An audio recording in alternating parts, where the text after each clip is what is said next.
Hi guys, welcome to another episode of What Would Bigfan Do? I'm your host Bigfan. So I'm going to be showing you guys another TVZ rep today. The only difference is I will be playing as the Zerg. And I was playing against a friend of mine, Esports John. You guys probably know him as the new Brood War EIC, Editor-in-Chief. So this was played back in 2017, I believe. This was on a map called Demian. So back during the ASL 2 days. The map itself has three different spawns. There's the one where I spawned as the Orange Zerg. There's the Terran spawn down here, and there's a third one up here. And then the expansion itself is pretty accessible, just down the ramp, which is pretty usual for these maps.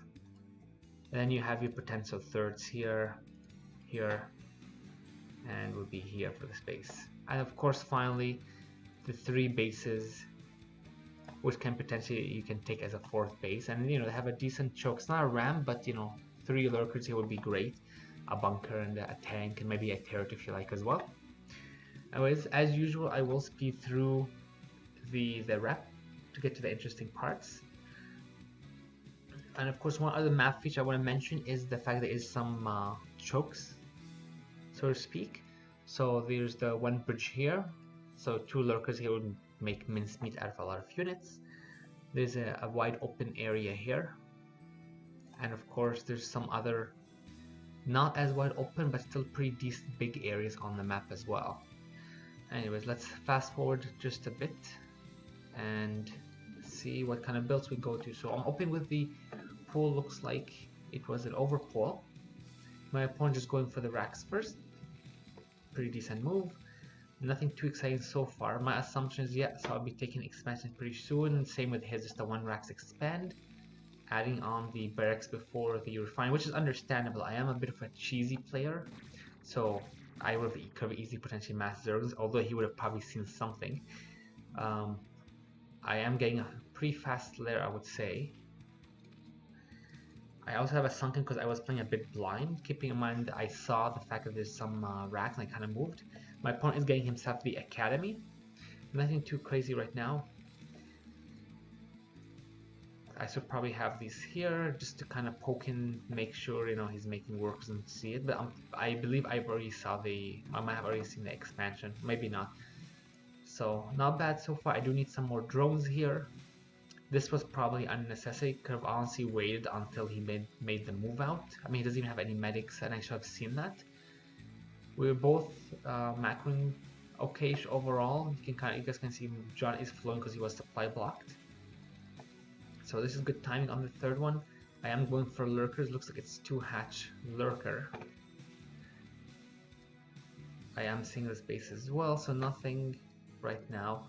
So this move out, it's by itself is not a bad move out. I do have more enough sunkens. This is not needed though. Typically what they recommend is 1 per medic, is my understanding. So 3 is more than enough. So the 5 racks plus 1, I believe. So he's getting his range. He's getting +1, yeah, 5 plus 1, and he gets the 2 bunkers at the front. I don't believe he scouted. Let's take a look and see. No, actually, it looks like he scanned. So maybe he actually scouted the Hydrodan, which might explain the double bunker here. I like the turret as well. The same with the way he's moving around, just kind of zoning out the area. As you guys can see though, I'm going for an interesting strat. I want to say slow OL drops, yeah. And I'm essentially going up to a fast hive right behind this as well. Or at least a decent speed hive. So I got 2 lurkers here. Do I have another one? No, I don't have anything here. So he looks like he might be set to take his third. He's getting the CC, okay. So does he see this? Oh, he does not see this just yet. Now his army is not even at home, it's moving out. This is very bad, but he does see, it looks like he is moving back right now. Let's see just how much damage this can do. So this is a great position to barrow in. I probably would prefer back here. Anything that makes it difficult to kill the lurkers. Of course, John did have enough scans, so he wasn't in a pretty dangerous position. If this was slightly more delayed, like slightly more, he would have had his army across the map. It would have done a lot more damage. Now, seeing if you guys look at the supply, I'm by a bit of a supply. I'm down. This is pretty typical. I would say this is pretty still a little on more the intense side. It shouldn't be as big of a gap just yet. I do have my the Defies and Consume out. I am still on the one base. I do want to take a third, which is like why I claim this here, but keep in mind that at this point in time, my Muta micros was still pretty bad, so sometimes I will open with lurkers. The other thing as well is that I do want to take a third, but if I can't defend it, sometimes I just decide to delay it extremely, and forgo it and go for mass Zerglings. Especially if you get some upgrades and you get some crack. These things are really good. I don't know, I think I got an Evo, though it doesn't look like it. I do have some Defies, which is great. At least this would allow me to hold on to this location if I do expand there. So I would say at this point in time, John definitely has the advantage. He's got his third, he's getting his gas. He could be macroing a little more, but you know what, Terran macro can get difficult if you're off racing, and we were both off racing in this case. And I do have 5 hatches. I did have something loading. Okay, so it looks like I might be going for another drop. Now he is still searching for my third, so I guess a bit of a confusing situation. So do I have speed? Yes, I do. So this is pretty important. If does he know? Yeah, he saw the Zerglings. He's moving back in time. If I get this drop off, I get the Dark Swarm. Does he have any fire bats? So he has the one. This could be extremely bad for him. He does get some overlords, but you know what? 2 of them with a defiler is more than enough. Now I do prevent him from actually closing onto my units. I should probably be playing a little faster here because this is a very bad situation for me. And that's 2 defilers that are sitting there doing nothing.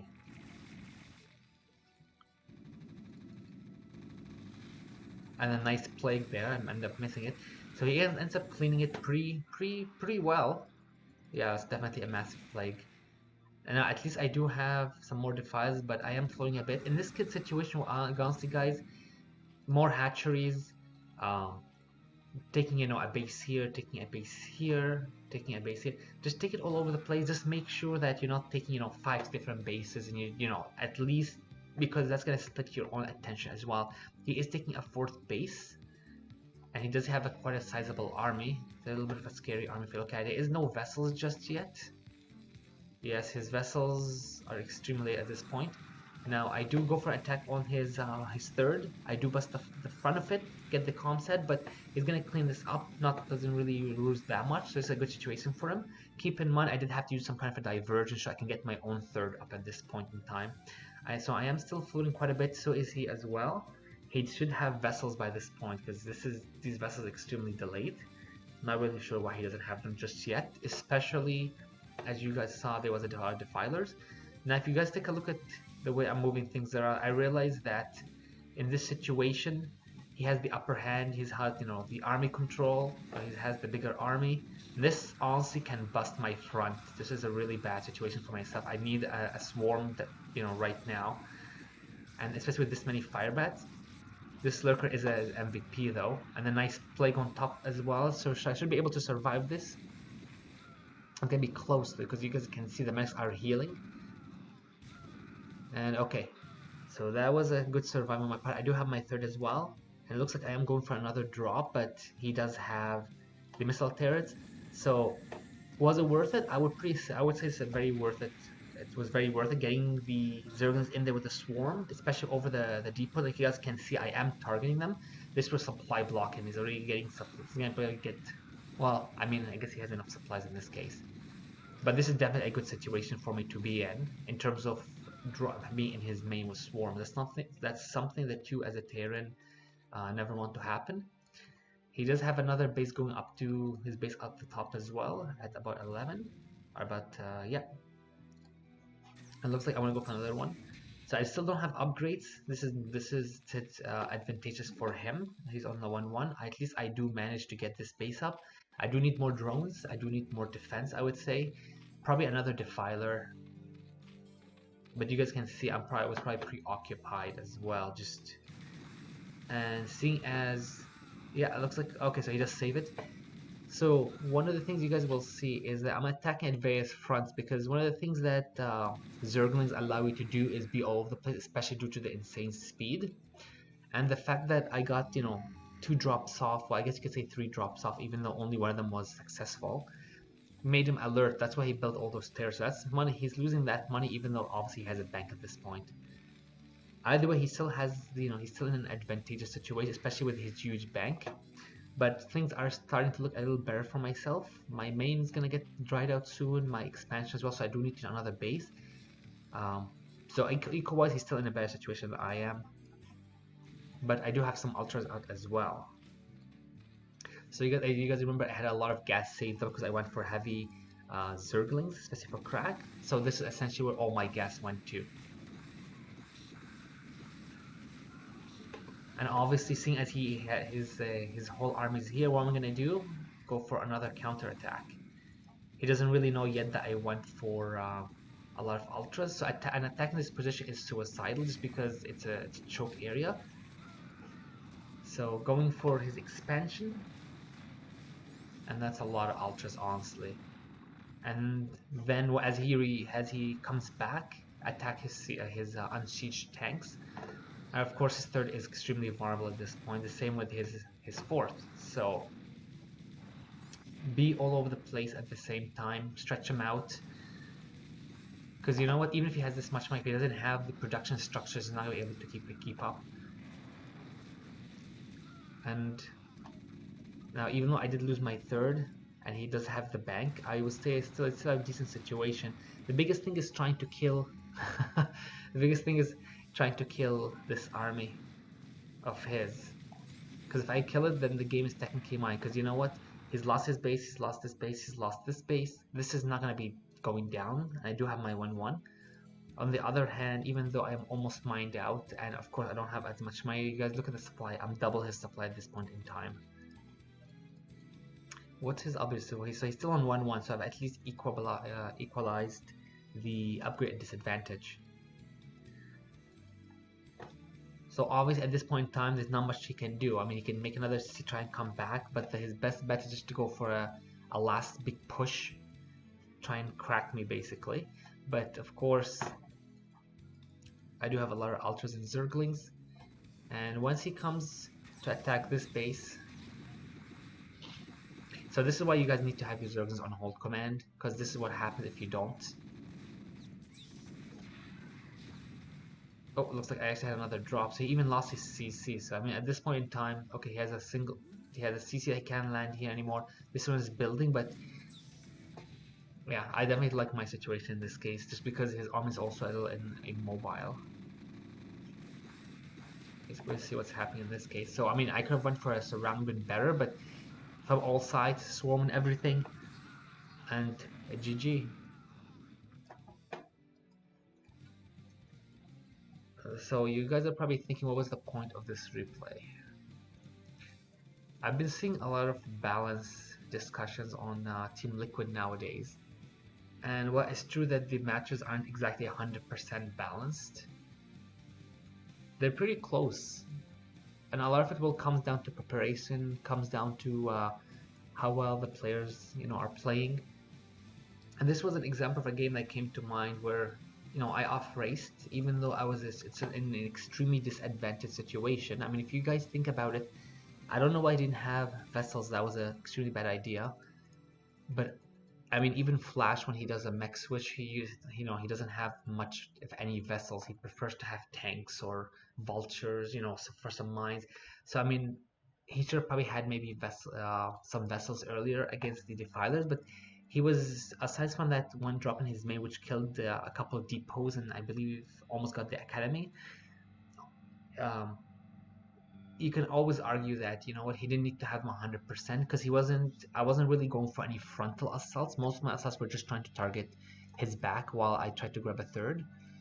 But the reason I like this game personally, and I brought it up, is that despite him having such an economic advantage, being in such a great situation, he was even double my supply at one point, you can still come back in these kind of situations. You gotta remember to yourself that his army is fragile, his army is not as mobile, and for me, considering I was also building up my gas, you guys can saw it. You guys saw how many altars there is, and you know what? Like, take a look at how many altars there is right now.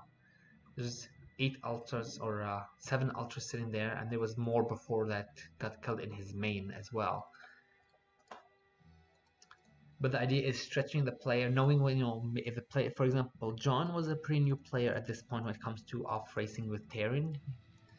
So I knew for a fact that multitasking might be something that might be a difficult situation for him. So I ended up stretching his multitasking. I realized that taking a third will be difficult, especially with my lack of experience in the ZVT. I'm more of a TVZer than a ZVTer. So I decided to forgo the third as long as possible and only start to take it when I felt like I absolutely needed it. Little things like that where you know what, you know how you play, how your opponent plays, um, can really determine how a match goes. So just because you are in a disadvantageous situation, you guys should always be thinking of a way out, a way to win the game. I would never give up in this kind of situation. And the fun thing about playing Zerg is that the race itself, as bizarre as it sounds, the race itself feels a little cheesy at times too. You know what? Like all the early pools, some of the drops or the lurkers. As you guys saw, I had the slow lurker drop there. You know, the sudden switches. That kind of plays. If you're someone who actually loves mind games and changes and everything, I think Zerg's a great race for that. Anyways, that was my main point with this. I just want to show you guys that, you know what, even though you can be in a disadvantageous situation, you can still come back and win the game. You guys can see he even mined more than I did. He just didn't use it as well as he could have. Anyways, guys, let me know in the comments what you think. Any and all feedback is welcome. Thanks for watching.